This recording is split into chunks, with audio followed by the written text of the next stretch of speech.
Assalomu alaykum. Kanalimiz a'zolari. Hammaga dangali salom.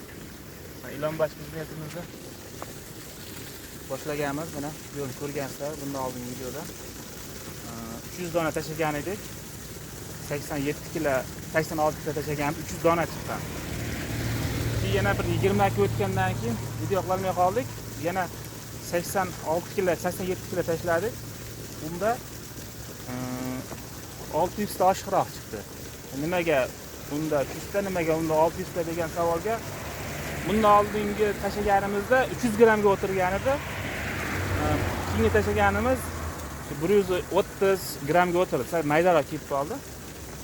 Xudo xolasa mana oziqalar yeyishlarini sizlarga syomka qilyapmiz.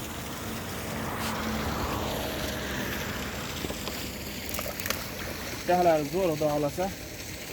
Bu kerak shoxlar nimaga tashlab qo'ygan degan savollar bo'lishi mumkin.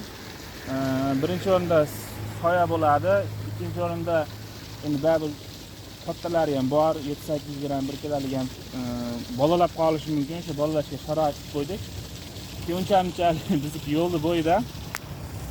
Endi to'r tortilmasligi uchun endi baribir o'zini ehtiyotiga yaxshi.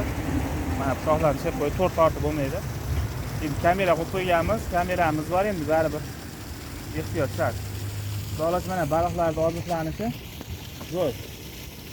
Biz o'ylagandan ko'ra yaxshi oziqlanyapti. Xudo xolasa endi hozir ichiga kuyapmiz. Hozir bu yerga bir hisobda shu 900 dona ilonbosh lichinkasi tushdi. Yana bir 5-600 ta tashlash niyat bor, xudo xolasa. Razmerimiz bu yerda razmeri 15 ga 25. Hozir suvni yangilayapmiz. 25 kun deganda suvni yangiladik. Nimaga suv eskirib ketmaydi degan savollarga xlorella degan suv kuyganmiz. YouTube'ga, Google'ga qidirsalar chiqadi. U xlorella nima vazifani bajaradi? Suvda ifloslanishni oldini olar ekan. O'shan hisobiga mana suvimiz rangi ham ko'k. Xlorellani rangida. Bu tez ko'payadigan narsa ekan, o'zini oziqasini berasa ekan, shuni hisobiga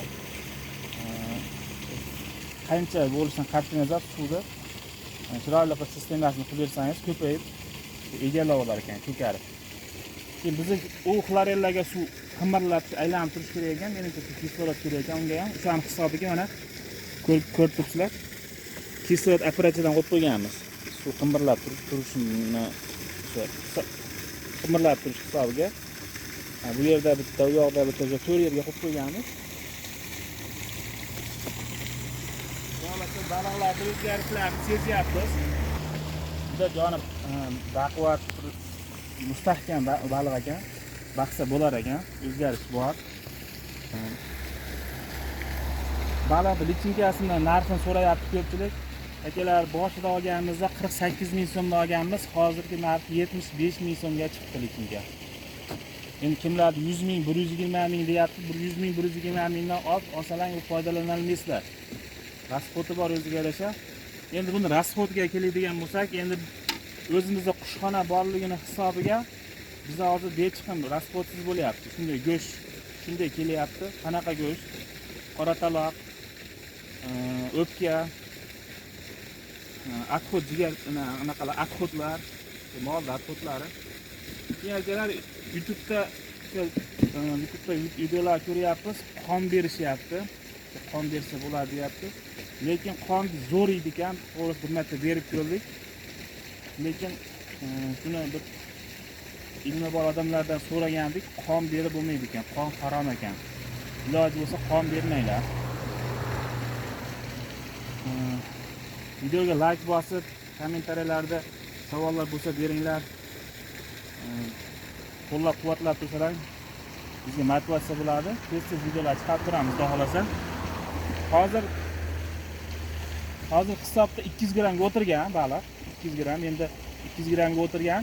Ichida 100 gramligi ham bor, 500 gram, 400 gramligi ham bor. O'rtacha hisobda 200 gram. Shu 200 gramga kuniga 8 kilo go'sht beryapmiz. 8 kilo. 2 mahal ertalab kechqurun berib turdik. Bir mahaliga ozgina nima bo'lyapti? shu go'sht ortganga o'xshayapti.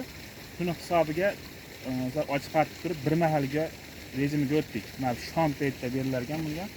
Aksariyat shu paytda o'lga chiqar ekan bu. E'tiborlaringiz uchun rahmat. Qo'llab-quvvatlab turasiz degan umiddamiz. Xayr, sog' bo'ling.